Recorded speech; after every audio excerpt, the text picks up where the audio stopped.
ఓం నమో వెంకటేశాయ. శ్రీరామం త్రిజగద్గురం సురవరం సీతామనోనాయకం శ్యామాంగం శశికోటిపూర్ణవదనం చంచత్కళాకౌస్తుభం సౌమ్యం సత్యగుణోత్తమం సుసరయూతీరే వసంతం ప్రభుం త్రాతారం సకలార్థసిద్ధిసహితం వందే రఘూణాం పతిం. నీలమేఘము వలె కాంతి కలిగిన వాడు, పూర్ణచంద్రుని వలె సుందర ముఖముచే శోభితుడు, కౌస్తుభాది ఆభరణ భూషితుడు, సత్యాది సద్గుణవంతుడు, దేవాది దేవతలకు కూడా జ్ఞానప్రదాత, సరళ స్వభావము కల సీతాపతి అయిన ఆ శ్రీరామునికి తదభిన్న శ్రీ వెంకటేశ్వర స్వామి వారికి నమస్కరించుకుంటూ, ఆ స్వామి యొక్క దయా విశేషం చేత మనం ప్రతిరోజు కూడా అయోధ్యాకాండ ప్రవచన కార్యక్రమాన్ని నిర్వహించుకుంటున్నాము. అందులోనూ ఇవాళ హనుమద్వ్రతం పర్వదినం. ఆ ఆంజనేయ స్వామి వారికి పరమ ప్రీతికరమైనటువంటి శ్రీమద్ రామాయణం అయోధ్యాకాండ ప్రవచన కార్యక్రమాన్ని మనం ఇప్పుడు శ్రీ గురు ధ్యానాదులను అలాగే సత్సంకల్ప వాక్యాలను సమిష్టిగా పలుకుతూ ప్రారంభించుకుందాం. శ్రీ గురు ధ్యానం. గురుర్బ్రహ్మా గురుర్విష్ణు గురుర్దేవో మహేశ్వరః.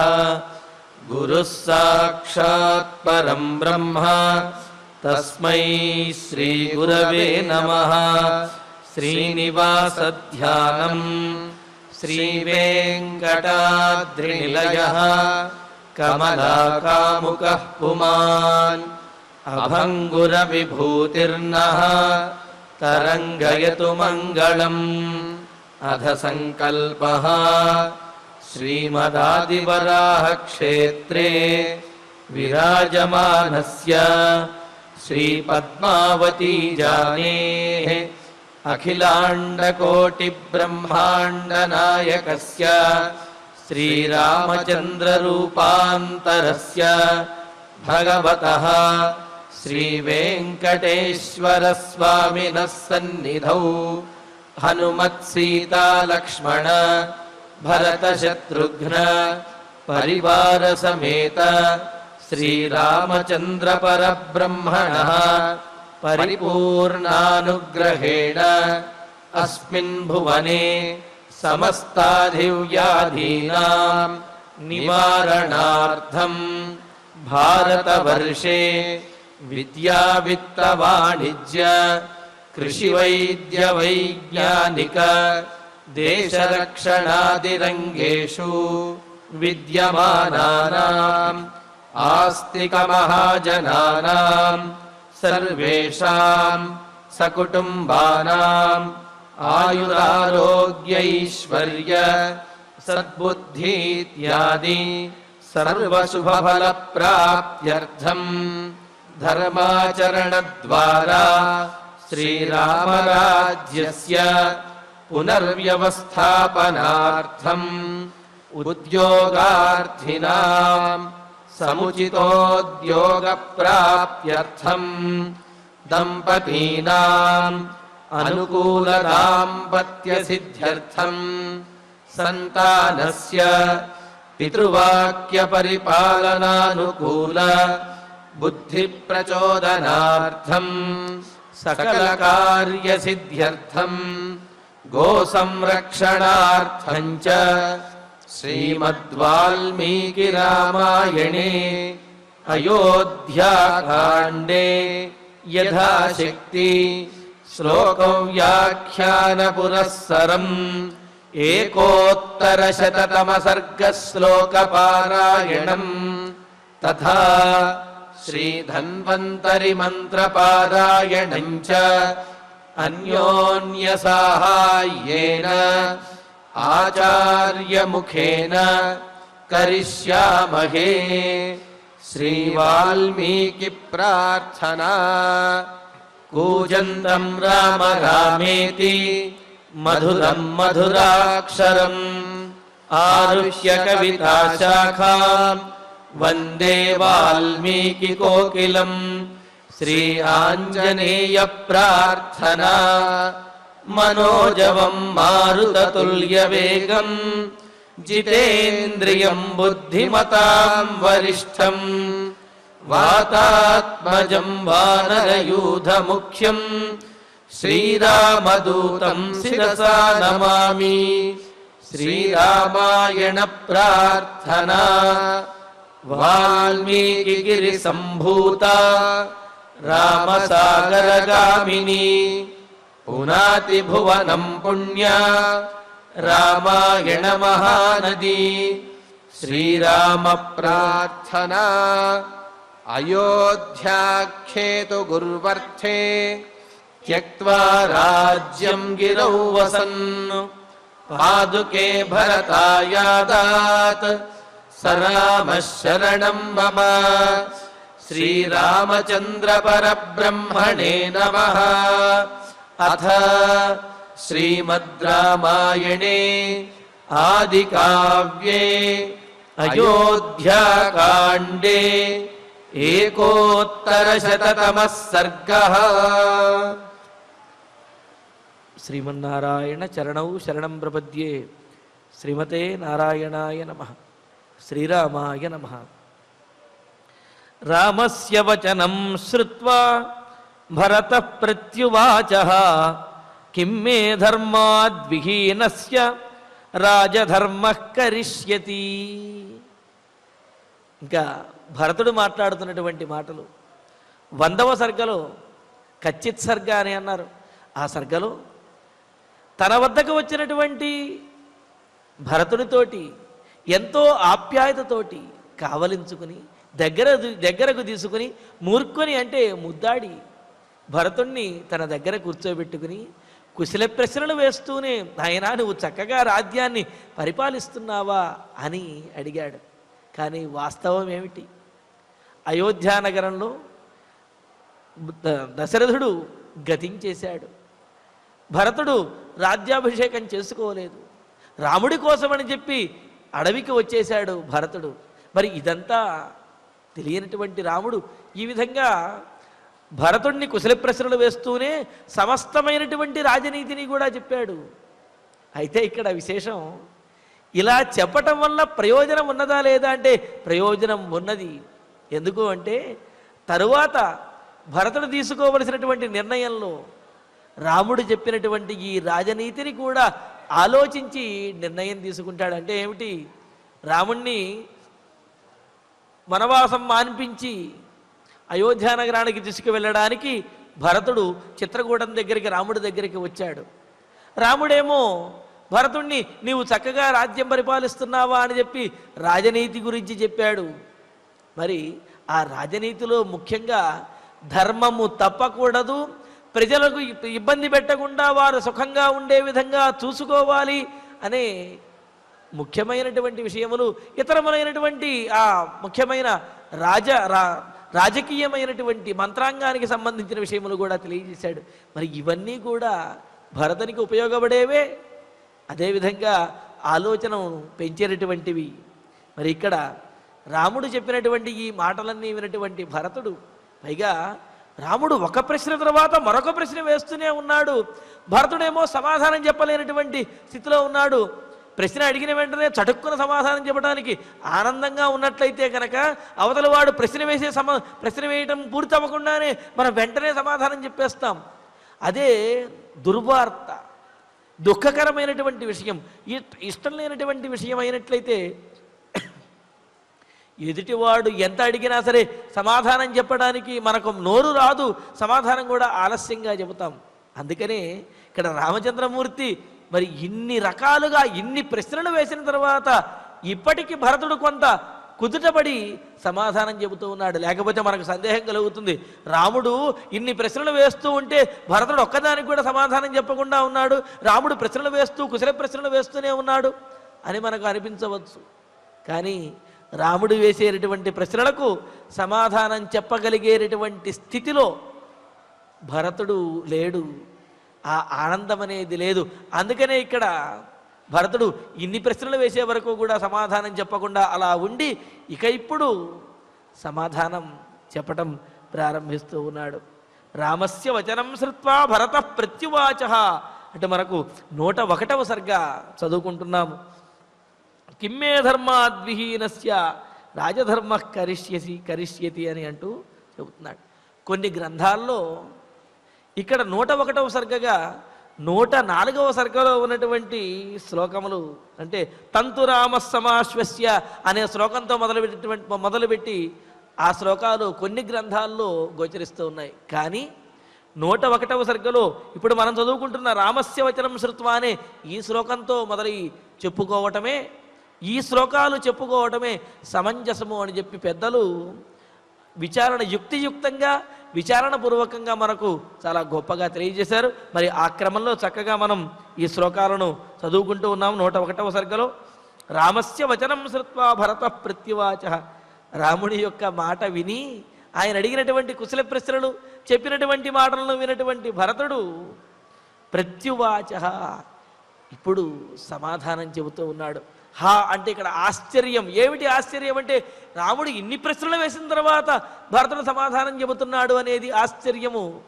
ఇన్ని ప్రశ్నలు వేసిన తర్వాత మరి రాముడికి ఎలా సమాధానం చెప్పగలడు భరతుడు అనేది ఆశ్చర్యము. అంతే కదా, కొన్ని సందర్భాల్లో చూస్తూ ఉంటాం. దేని గురించి అయితే ఎదుటివారు మరింత ఆశగా అడుగుతూ ఉంటారో అది జరగలేదు అని చెప్పాలి అంటే మరింత ఇబ్బందికరంగా ఉంటుంది. పోనీ వాళ్ళు అడగకపోతే చెప్పేసేయచ్చు, కానీ వాళ్ళు దాని గురించే తరచి అడుగుతూ ఉన్నప్పుడు అదే జరగలేదు అని చెప్పాలి అంటే ఎంతో బాధగా ఉంటుంది కదా. అందుకనే ఇక్కడ రాముడి దగ్గర భరతుడు ఆ మాట చెప్పడానికి సిద్ధపడుతున్నాడు అని ఇక్కడ ఆశ్చర్యంగా చెబుతూ అంటున్నాడు. భరతుడు ఈ విధంగా అంటున్నాడు, ఏమని? ధర్మాద్విహీనస్యమే. అన్నయ్య, ఇందాకటి నుంచి నువ్వు ఎన్నో రాజధర్మాలు చెబుతూ ఈ రాజధర్మాలన్నీ కూడా పాటిస్తున్నావా అని చెప్పి నన్ను అడుగుతున్నావు, కానీ అసలు మామూలు ధర్మమే లేనటువంటి నేను రాజధర్మాన్ని ఎక్కడ ఆచరిస్తాను అని చెప్పి అంటున్నాడు ఇక్కడ. అంటే ఆచరించవలసినటువంటి మౌలికమైనటువంటి సామాన్య ధర్మాన్ని కూడా పాటించలేనటువంటి నేను, ఆ ధర్మాన్ని కూడా విడిచిపెట్టినటువంటి నేను విశేషమైన రాజధర్మాన్ని ఎక్కడ పాలించగలుగుతాను, ఎక్కడ ఆచరిస్తాను? ఇది కుదిరే పనేనా అని అంటూ ధర్మాద్విహీనస్య, ధర్మాన్ని విడిచిపెట్టినటువంటి వాడినైనా నేను మరి నాకు రాజధర్మ కిం కరిష్యతి, నాకు రాజధర్మంతో పనే ఉన్నది. ఆచరించవలసినటువంటి వ్యక్తిగతమైనటువంటి సామాన్య ధర్మాన్ని, ముఖ్యమైనటువంటి ధర్మాన్ని నేను ఆచరించకపోతే విశేషమైనటువంటి రాజధర్మాన్ని ఎక్కడ ఆచరించగలుగుతాను? అది కుదిరే పనేనా అని అంటున్నాడు. ఏనాయనా ఎందుకలా అనుకుంటున్నావు అని అంటే దానికి సమాధానం చెబుతున్నాడు. శాశ్వతోయం సదా ధర్మ స్థితోస్మాసు నరర్షభ జ్యేష్ఠపుత్రే స్థితే రాజన్ నకనీయాన్ నృపో భవేత్.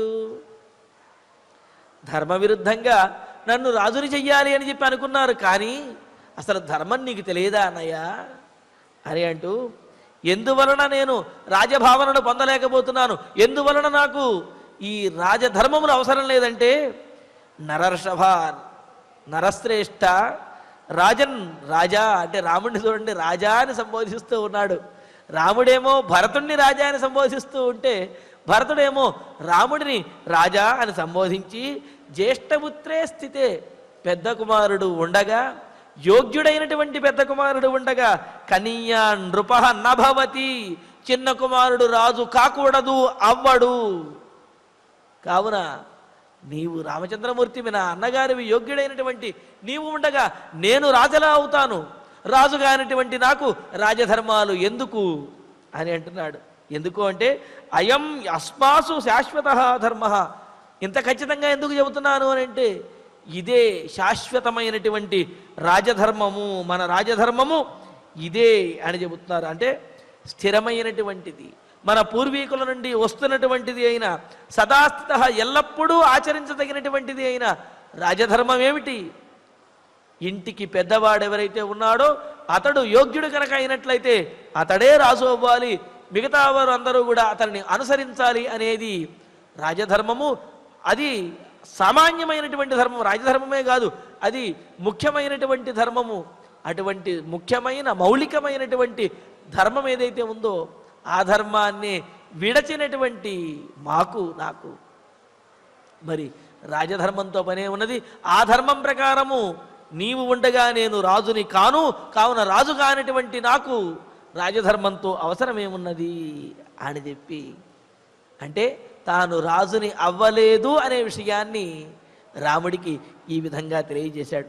ఇక్కడ మనకు సంప్రదాయపరులు చాలా గొప్పగా చెబుతారు. కిమ్మే ధర్మాద్విహీనస్య రాజధర్మ కరిష్యతి శాశ్వతోయం సదా ధర్మ స్థితోస్మాసు నరర్షభ అని చెప్తూ, అంటే మొదటి శ్లోకంలో ఉన్నటువంటి పాదాన్ని, అంటే మొదటి శ్లోకంలో రెండవ పాదాన్ని, రెండవ శ్లోకంలో ఉన్నటువంటి మొదటి పాదాన్ని కలిపి ఒక శ్లోకంగా చెప్పి విశేషమైనటువంటి అర్థాన్ని మనకు పెద్దలు తెలియజేశారు. అన్నయ్య, ధర్మాద్విహీనస్య, ధర్మము అంటే ఏమిటి అంటే అన్నగారిని అనుసరించటము, రామకైంకర్యం భగవత్ కైంకర్యం చేయటం అనేది దాసుని యొక్క ధర్మము. నీకు తమ్ముడనైనటువంటి నేను నిన్ను సేవించడమే నా యొక్క ధర్మము.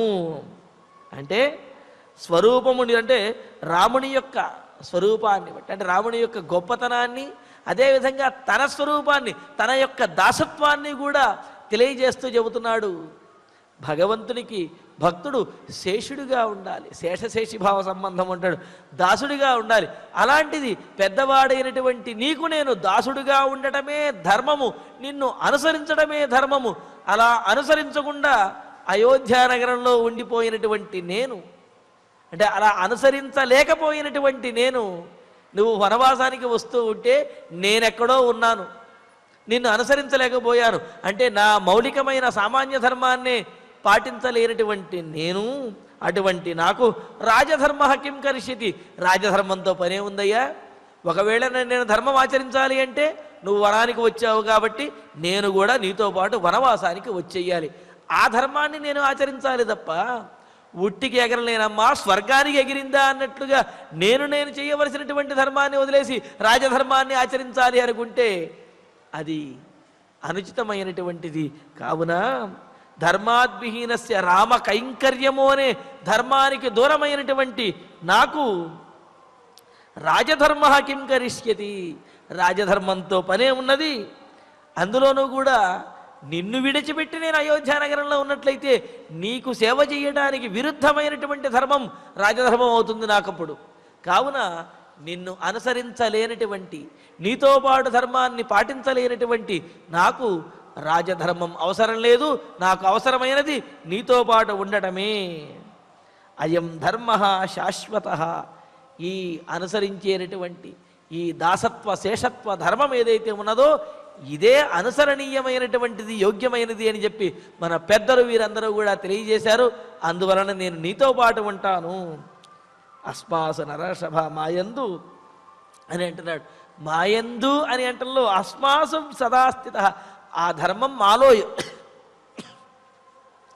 ఆ ధర్మం మాలో ఎప్పుడూ ఉన్నది అంటున్నాడు. మాలో ఏమిటి, నాలో అనాలి కదా, భరతునిలో అని చెప్పాలి కదా. అలా కాకుండా మాలో అని అన్నాడు అని అంటే, అన్నయ్య నువ్వు పెద్దవాడివి, నిన్ను అనుసరించి మేము అంటే ఏమిటి, భరతుడు, శత్రుఘ్నుడు, లక్ష్మణుడు, మేము ముగ్గురం కూడా నిన్ను అనుసరించి ఉండవలసినటువంటి వారము. ఆ ధర్మం మాలో ఎప్పుడూ ఉన్నది.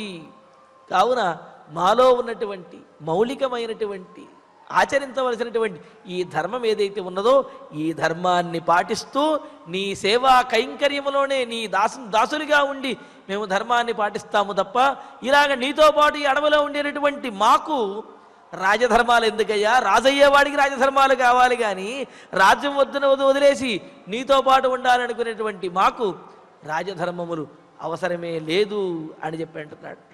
దీని ద్వారా తెలియజేస్తున్నది ఏమిటి అంటే భగవంతుని యందు భక్తి మొదటి ధర్మంగా చెబుతూ ఆ భక్తి కలిగి ఉన్నప్పుడు ఇతరము అంటే భక్తి అనే ధర్మాన్ని పాటిస్తూ భగవంతుని యందు నమ్మకంతో ఉంటూ మిగతా వాటిని కూడా పాటించాలి తప్ప దీనిని వదిలేసి మిగతావన్నీ పాటిస్తాము అంటే అవన్నీ కూడా ధర్మములుగా అనిపించుకోవు.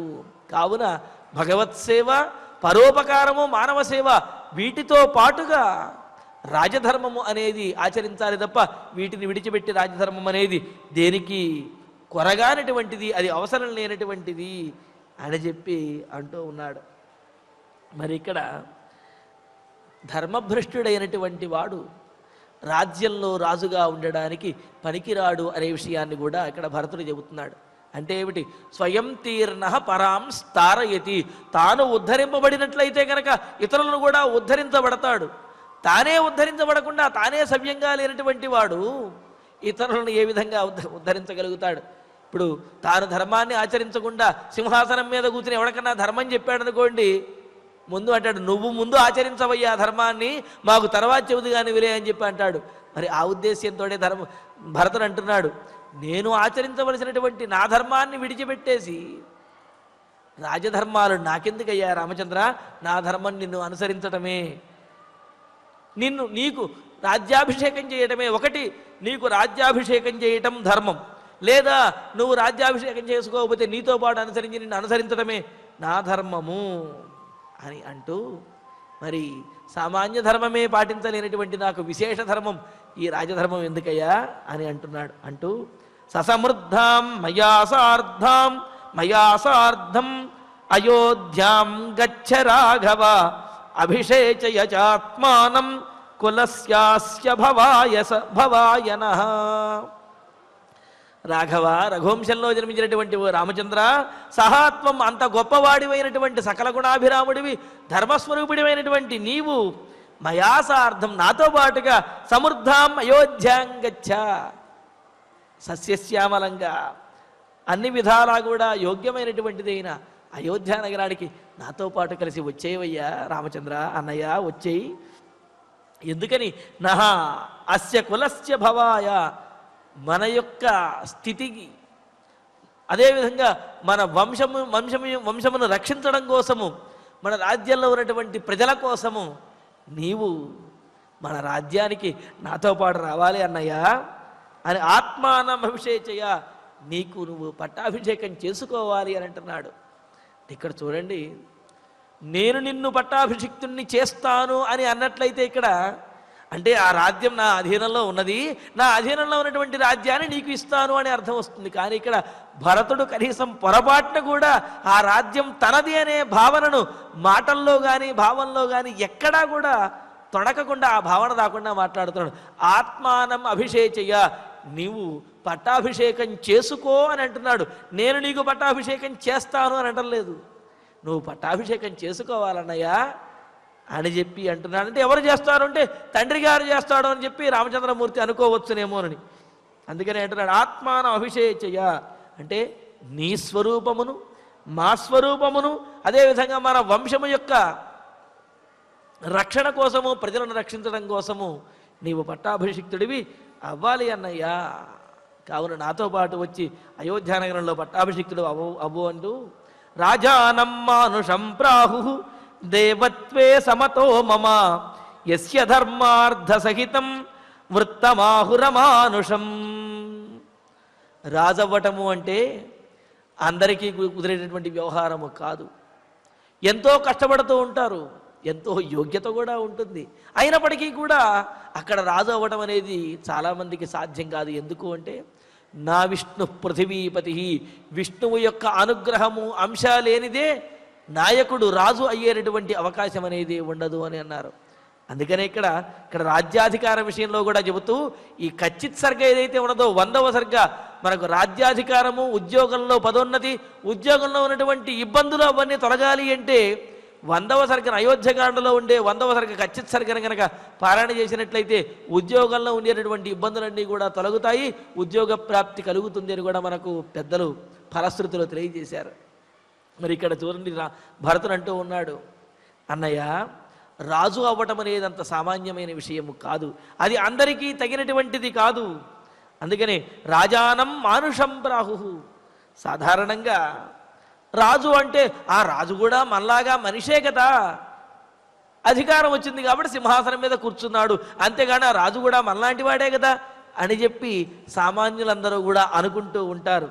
కానీ యస్య ధర్మార్థ సహితం వృత్తం, ఎవరి యొక్క ధర్మముతోటి అదేవిధంగా ప్రజల ప్రయోజనముతో కూడినటువంటి వృత్తం, చరిత్రను, నడవడికను అమానుషం ఆహు, ఆ నడవడిక మాత్రం దైవంతో సమానమైనటువంటిది. అంటే మన మానవులకు, సామాన్య మానవులకు శక్యము కానిటువంటిది అని చెప్పి అంటూ ఉంటారు.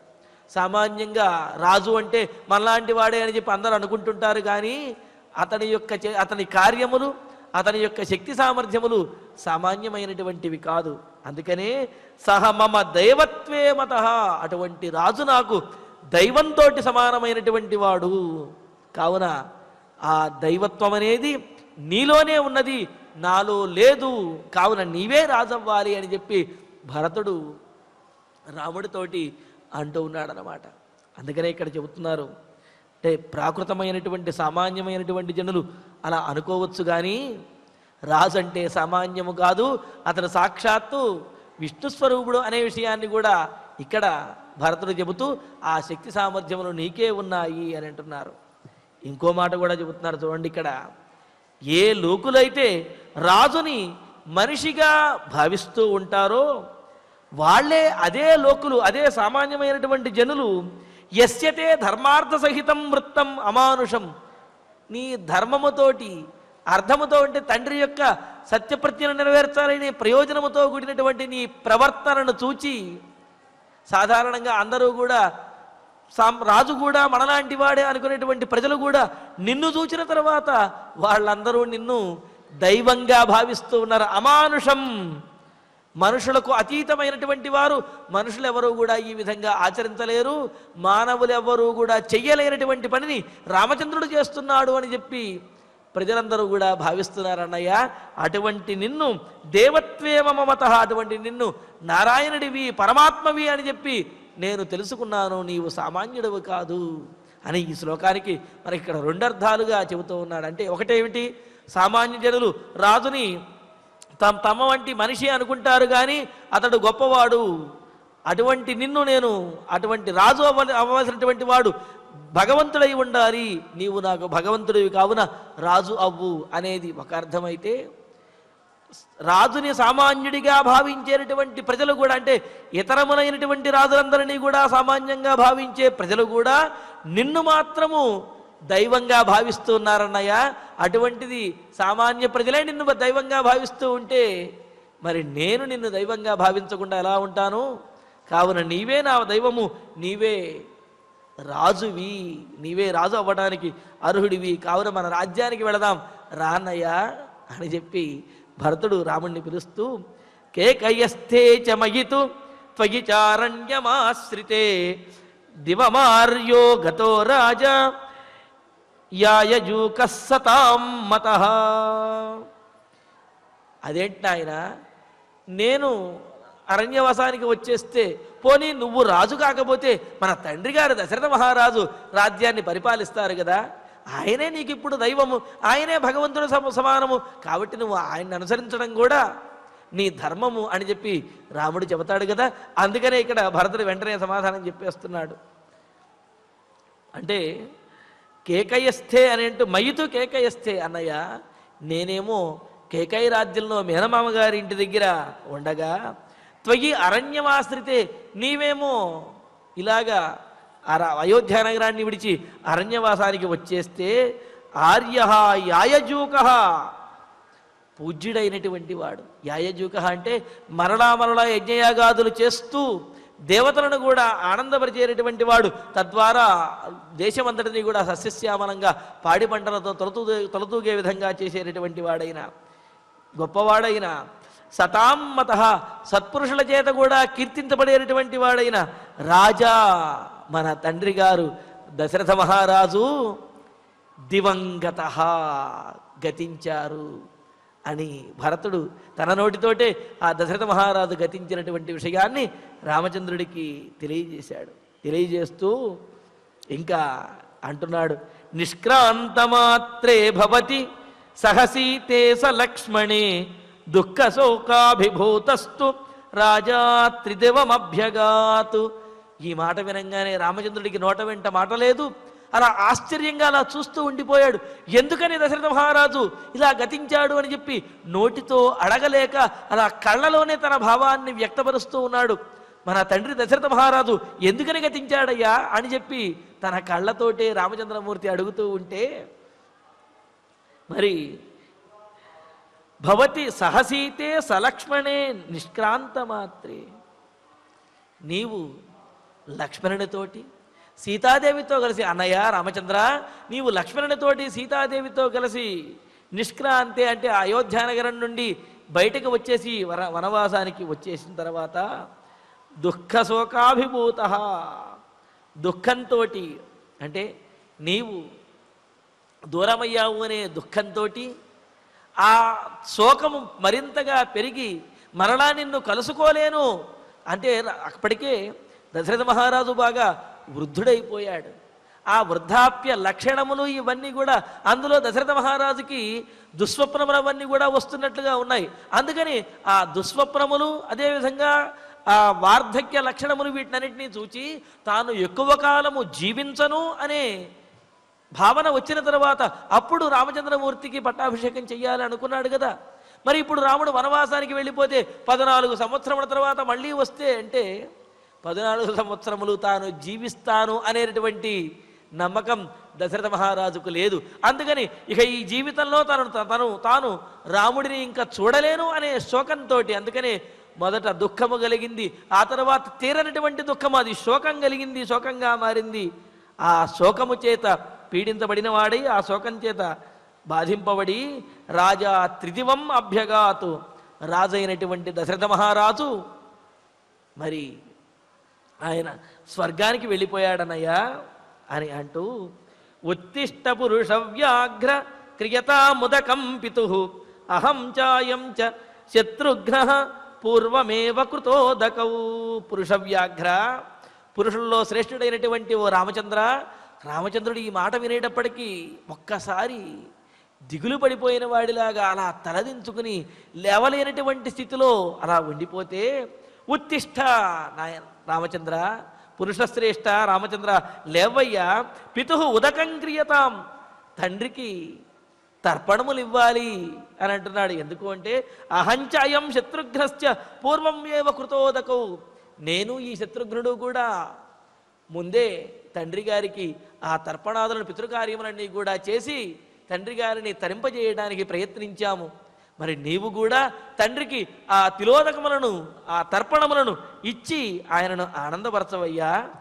ఎందుకు అంటే మరి మీరు చేసిన తర్వాత ఇక నేను చేసేది ఏముంటుంది అని అనుకుంటావేమో. ఇక్కడ మేము చెయ్యటం అనేది ఔపచారికం, నీవు చెయ్యటం అనేది అది ప్రియమైనది అవుతుంది. అంతే కదా, ఆ మాట చెబుతున్నాడు.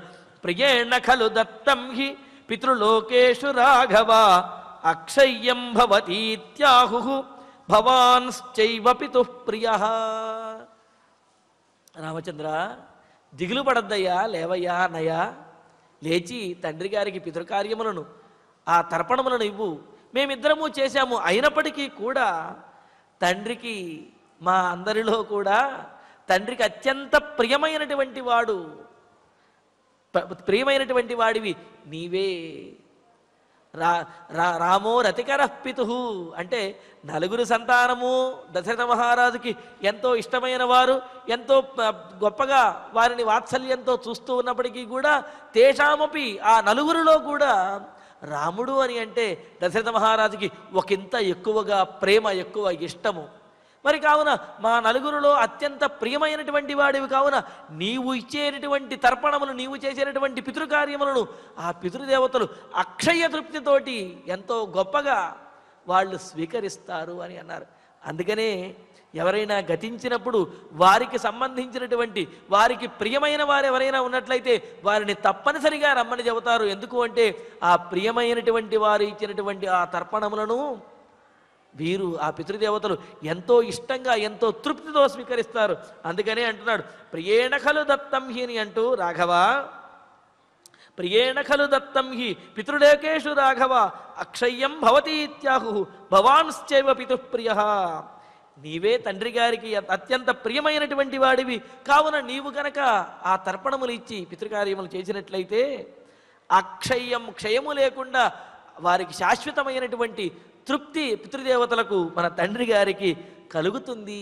ఈ విధంగా కలుగుతుందని ధర్మశాస్త్రముల స్మృతులు ఇవన్నీ తెలియజేస్తున్నాయి. కావున భవాన్ చైవ పితుః ప్రియ, నీవే ఆ తండ్రి గారికి ప్రియమైన వాడివి కావున నీవు పితృకార్యములు చేయాలి అన్నయ్య అని అంటూ, త్వామేవ శోచం స్తవ దర్శనేప్సు త్వయ్యేవ సక్తామనివర్త్య బుద్ధిం త్వయా విహీనస్తవ శోకరుగ్నః త్వాం సంస్మరన్ అస్తమిత పితాతే.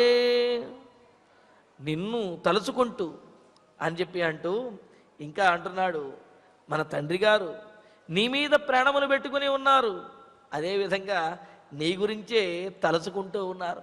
అలా తలుచుకుంటూ త్వామేవా అని అంటూ, త్వామేవ రామచంద్ర నీ గురించే శోకిస్తూ అయ్యయ్యో నా మూలంగా ఎంతటి బాధ కలిగింది నా కుమారుడికి, నా జ్యేష్ఠ కుమారుడికి పట్టాభిషేకం చేయవలసింది అడవులకు పంపించానే, ఇదంతా కూడా నా వల్లే జరిగింది అని చెప్పి తలచుకుంటూ నీ గురించి ఆయన శోచన్ బాధపడుతూ, తవ దర్శనేప్సు మరలా ఇంకా రామచంద్రుడిని చూస్తానో చూడనో అనేటువంటి బాధతోటి, నిన్ను చూడాలి అనే కోరికతోటి తహతహలాడుతూ, త్వయ్యేవ సక్తాం బుద్ధిం అనివర్త్య నీ యందు లగ్నమైనటువంటి బుద్ధిని ఆయన మరల్చుకోలేక, నీ గురించి వస్తున్నటువంటి ఆలోచనలను ఆయన మానుకోలేక, అందుకనే దశరథ మహారాజు కూడా అంటాడు కదా, అంగమ్మే స్పృశ కౌసల్యే అని చెప్పి అంటూ, కౌసల్య కాస్త దగ్గరికి రా, దగ్గరికి వచ్చి నా దగ్గరగా కూర్చో, నా చూపు కనిపించటం లేదు, రాముణ్ణి చూచినటువంటి నా చూపు రాముడితో పాటే వెళ్ళిపోయింది, రాముణ్ణి గురించి ఆలోచిస్తున్నటువంటి నా బుద్ధి అంతా కూడా రాముడే నిండి ఉన్నాడు, ఇది కూడా రాముణ్ణి నేను నా బుద్ధితో చూస్తున్నాను తప్ప నా చూపు కనిపించటం లేదని చెప్పి దశరథుడు కూడా అంత్యస్థితిలో అంత్యావస్థలో అంటాడు కదా. అందుకని ఇక్కడ అంటున్నాడు సక్తాం బుద్ధిం అనివర్త్య. భరతుడు అంటున్నాడు, రామచంద్ర నీ యందు లగ్నమైనటువంటి తన బుద్ధిని మరల్చుకోలేక, త్వయా విహీన నిన్ను కోల్పోయిన వాడై, నీకు దూరమైనటువంటి వాడై, తవ శోకరుగ్న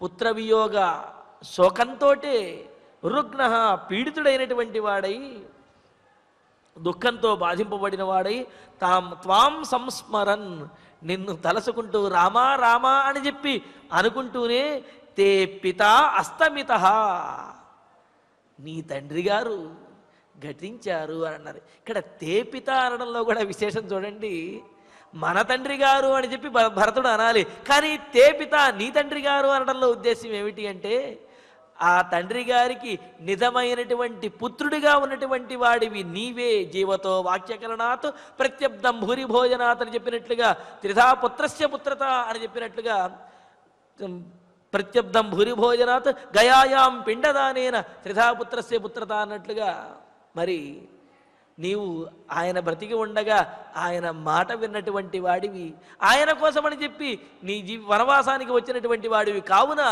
ఆయన నీకే తండ్రి అని చెప్పి అంటే, అతనికి ఆ దశరథ మహారాజుకి సరైనటువంటి పుత్రుడివి నీవే, ఆయన కూడా నీకు తండ్రిగా ఉన్నందువల్ల ఆనందించాడు.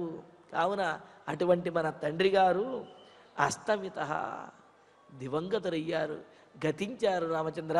కావున తండ్రి గారు గతించారు, నేనేమో రాజ్యంలో పట్టాభిషేకం చేసుకోలేదు, కావున నీవు వచ్చి రాజ్యంలో పట్టాభిషేకం చేసుకోవాలి. దానికి ముందుగా తండ్రి గారికి తిలోదకములను ఆ తర్పణములను ఇచ్చి నీవు తండ్రి గారిని ఆనందపరచాలి, తృప్తిపరచాలి అని చెబుతూ, మా అందరికంటే కూడా తండ్రి గారికి నువ్వంటే ఇష్టము, నీవే నిజమైనటువంటి కొడుకువి, నీవే నిజమైనటువంటి పుత్రుడివి అనే మాట అనడం కోసమే తే పిత అని కూడా ఇక్కడ భరతుడు సంబోధించి, మరి అటువంటి తండ్రికి బిడ్డమైనటువంటి నీవు ఆ తండ్రి పాలించినటువంటి రాజ్యాన్ని పరిపాలించాలి, అలాగే ఆ తండ్రికి పితృకార్యములను చేసి ఆ తండ్రిని సంతోషపెట్టాలి అన్నయ్య. కావున నీవు సిద్ధంగా నాతో పాటు అయోధ్య నగరానికి రావాలయ్యా అని అంటున్నాడు. దీనితోటి మనకు 101వ సర్గ పూర్తవుతున్నది. త్వామేవ శోచంస్తవ దర్శనేప్సు త్వయ్యేవ సక్తామనివర్త్య బుద్ధిం త్వయా విహీనస్తవ శోకరుగ్నః త్వాం సంస్మరన్నస్తమిత పితాతే. ఇప్పుడు ఆచార్యుల వారి ద్వారా శ్లోకాలను పారాయణ చేసుకుందాము.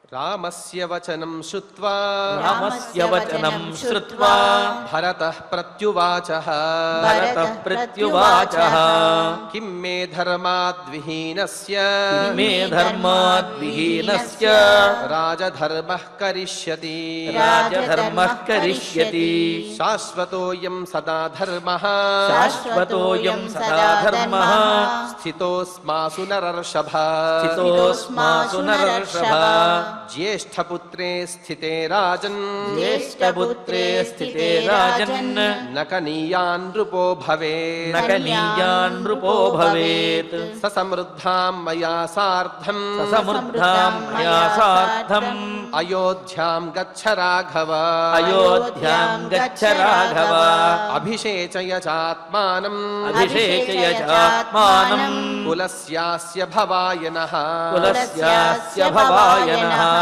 రాజానం మానుషం ప్రాహుః రాజానం మానుషం ప్రాహుః దేవత్వే సమతో మమ దేవత్వే సమతో మమ యస్య ధర్మార్థ సహితం యస్య ధర్మార్థ సహితం వృత్తమాహురమానుషం వృత్తమాహురమానుషం కేకయస్థే చ మయితు ఏకయస్థే చ మయితు త్వయి చారణ్యమాశ్రితే త్వయి చారణ్యమాశ్రితే దివమార్యగతో రాజా యువమార్యో గతో రాజా యాయజూకః సతాం మతః యాయజూకః సతాం మతః నిష్క్రాంతమాత్రే భవతి నిష్క్రాంతమాత్రే భవతి సహ సీతే సలక్ష్మణే సహ సీతే సలక్ష్మణే దుఃఖశోకాభిభూతస్తు దుఃఖశోకాభిభూతస్తు రాజా త్రిదివమభ్యగాత్ రాజా త్రిదివమభ్యగాత్ ఉత్తిష్ఠ పురుషౌ వ్యాఘ్ర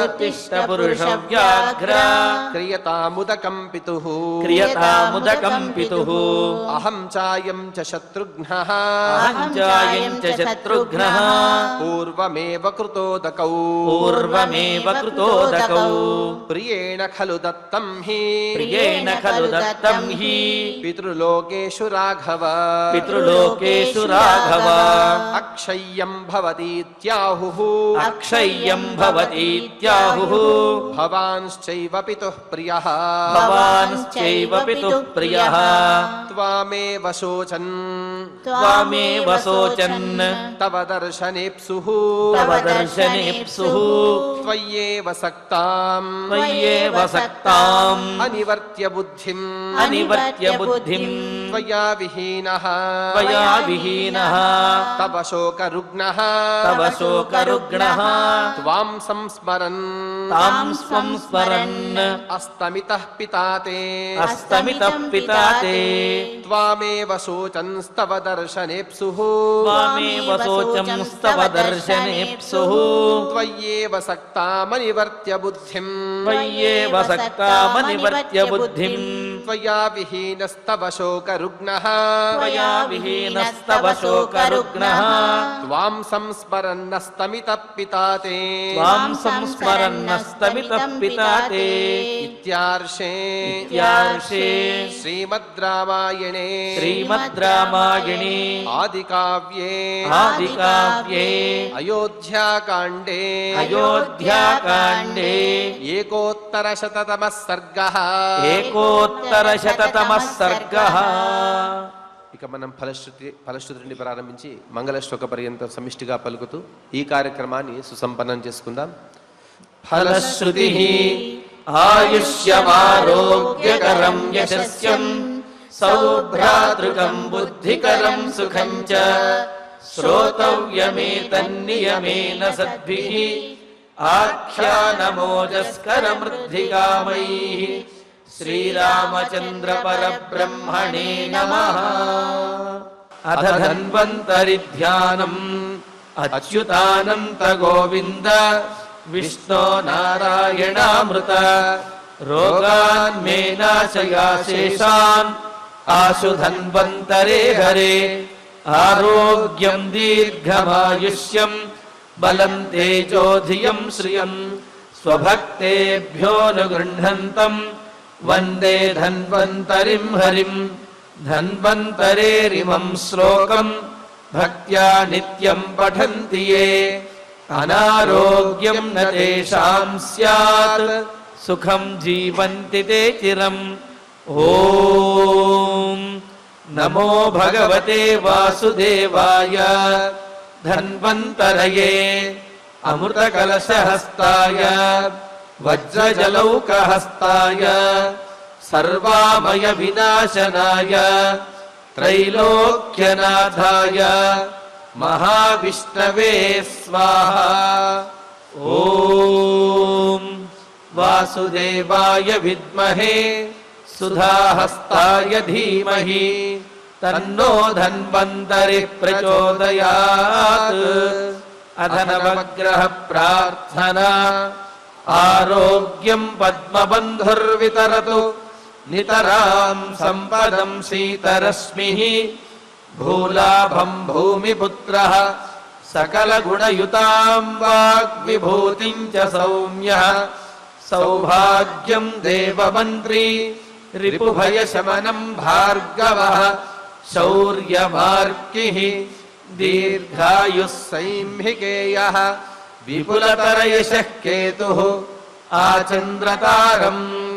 అరిష్టాని ప్రణశ్యంతు దురితాని భయాని చ. శాంతిరస్తు శుభం మేస్తు గ్రహాః కుర్వంతు మంగళం. అధ క్షమా ప్రార్థనా యదక్షరపదభ్రష్టం మాత్రాహీనం చ యద్భవేత్ తత్సర్వం క్షమ్యతాం దేవ నారాయణ నమోస్తుతే. అథ భగవత్సమర్పణం కాయేన వాచా మనసేంద్రియైర్వా బుద్ధ్యాత్మనా వా ప్రకృతే స్వభావాత్ కరోమి యద్యత్ సకలం పరస్మై నారాయణాయేతి సమర్పయామి. అథ మంగళం శ్రియః కాంతాయ కళ్యాణ నిధయే నిధయేర్థినాం. శ్రీవేంకట నివాసాయ శ్రీనివాసాయ మంగళం.